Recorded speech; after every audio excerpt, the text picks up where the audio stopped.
हर कहानी, चाहे वह इंसान की हो, भगवान की हो या भूत की कहानी हो, यह सब कहानी दोहरे समझ को दर्शाती है। एक समझ वह जिस रूप में व्यक्ति कहानी को समझते हैं, तथा दूसरी वेशभूषा में जो कहानी असल में समझाना एवं बतलाना चाहती हो। भूत की एक दिल दहलाने वाली डरावनी कहानी।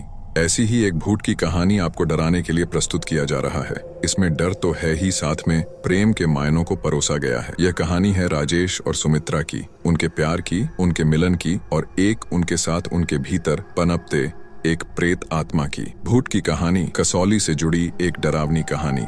राजेश और सुमित्रा एक ही कॉलेज में एक साथ एक ही क्लास में पढ़ते थे। राजेश अपने पिता की तरह राजनीति में बेहद रुचि रखता था और कॉलेज में छात्र नेता में सबसे प्रबल नाम था। उसके पिता देश के केंद्र सरकार के मंत्रिमंडल में उच्च स्थान रखते थे। राजेश जितना अधिक नेता में प्रबल था, उतना ही वे लड़कियों का दिल जीतने में भी प्रबल रहता था। उसकी छवि पूरे कॉलेज में बेहद उत्तीर्ण पद पर रही। वे पढ़ाई के साथ खेल में भी अव्वल रहा। जब भी किसी भी शख्स को कॉलेज में कोई भी मुसीबत से सामना करना पड़ता, उसका हल मात्र राजेश के पास होता।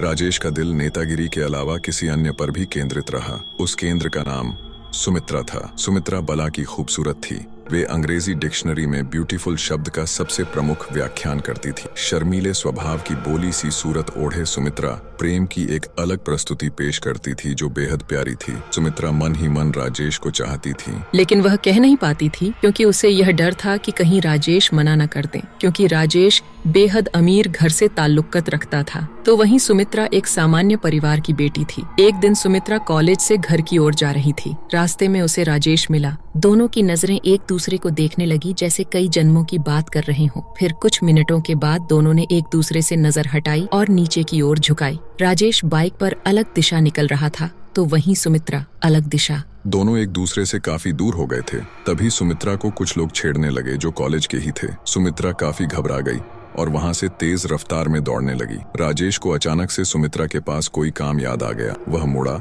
और अपनी बाइक की तेजी से सुमित्रा की तरफ, लेकिन वह अचंभित रह गया जब देखा कि सुमित्रा वहां मौजूद नहीं थी। राजेश को वहीं लड़के दिखे। राजेश को उन्हें देखकर यह आभास हो गया था कि सुमित्रा के साथ कुछ हरकत कर रहे होंगे जरूर। वह वहीं रुका रहा और उन लड़कों से बात करके उन्हें सभी को भेज दिया। कॉलेज के सब लड़के राजेश से डरते थे क्योंकि वह किसी के साथ भी अन्याय नहीं सहन कर सकता था। जैसे ही वह गए, राजेश ने सुमित्रा को ढूंढने की कोशिश करी, लेकिन वह काफी देर तक नहीं मिली। परंतु जैसे ही वह वापस जा रहा था, तभी उसको कुछ रोने की आवाज आने लगी। यह आवाज एक गली से आ रही थी। राजेश ने उस गली की तरफ मुड़कर देखा तो सुमित्रा को पाया। सुमित्रा काफी भयभीत थी।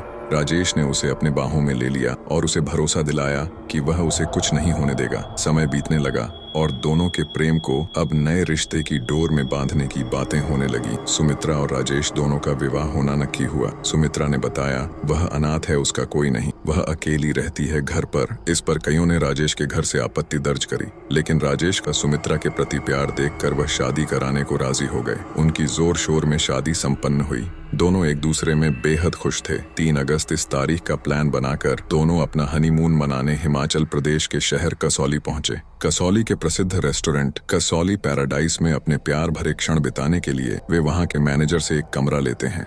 राजेश ने सुमित्रा से कमरा चुनने को कहा। वह रेस्टोरेंट 5 मंजिला था। सुमित्रा ने सुझाव दिया कि कमरा तीसरे मंजिल पर ही लेंगे। ऐसा उसने इसीलिए कहा था क्योंकि रेस्टोरेंट के तीसरे मंजिल से पहाड़ों का बेहद मनमोहक दृश्य नजर आता था। इसी कारण तीसरी मंजिल के कमरे महंगे भी होते थे और जल्दी फुल भी हो जाते थे। मैनेजर ने उन्हें 304 नंबर की चाबी दी और वेटर को बुलाया ताकि वह सामान लेकर जा सके। लेकिन सुमित्रा उस मैनेजर से जिद करते हुए कहने लगी कि उसे 308 नंबर की चाबी चाहिए। मैनेजर ने उन्हें मना किया और कहा कि वह कमरा अभी रेनोवेशन होना है, लेकिन सुमित्रा बार बार वही कमरा खुलवाने के लिए बोलती रही। राजेश भी सुमित्रा के प्यार में उसकी जिद को पूरी कराने के लिए मैनेजर से गुहार लगाई खुलवाने को। शुरू में तो मैनेजर नहीं माना, अंत में उसे भी मानना पड़ा क्योंकि राजेश ने ज्यादा धन लाभ देने का वायदा किया था। दोनों कमरे में एक दूसरे को निहार रहे थे, साथ ही साथ पहाड़ों को भी, जो कसौली की खूबसूरती को बखूबी दर्शा रहे थे। जैसे ही दोनों एक दूसरे के प्यार में डूब रहे थे और सारी हदें पार करने की ओर बढ़ रहे थे, तभी एक अजीब सी आवाज ने दस्तक दी। राजेश ने पहले कमरे के हर एक कोने में देखा कि कहीं कोई खिड़की खुली न रह गई हो। वह उठा, लेकिन खिड़की कोई भी नहीं खुली थी। पर फिर भी उसे किसी के चलने की आवाज पूरे कमरे में सुनाई दे रही थी। वह डर के मारे बेड पर मुड़कर देखने लगा, लेकिन वह देखकर अचंभित रह गया। वहां सुमित्रा मौजूद नहीं थी। वह डर की सीमा को लांघ चुका था। पूरे कमरे में वह अब सुमित्रा चिल्लाने लगा। कमरे के बाहर जाने की कोशिश करता, लेकिन कमरा मानो किसी ने बाहर से बंद कर दिया हो। यह पहली बार था कि राजेश डर के मारे रोने लगा हो।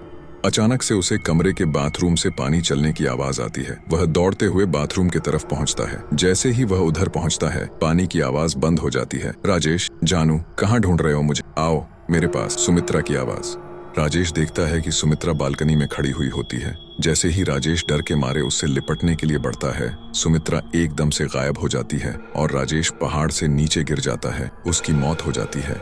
अगले दिन उसकी लाश पहाड़ से बरामद होती है। इंस्पेक्टर रणदीप सिंह को तहकीकात करने की जिम्मेदारी मिलती है। उस लाश के पोस्टमार्टम रिपोर्ट के मुताबिक राजेश मौत से पहले उसकी धड़कन काफी तेज चल रही होती है।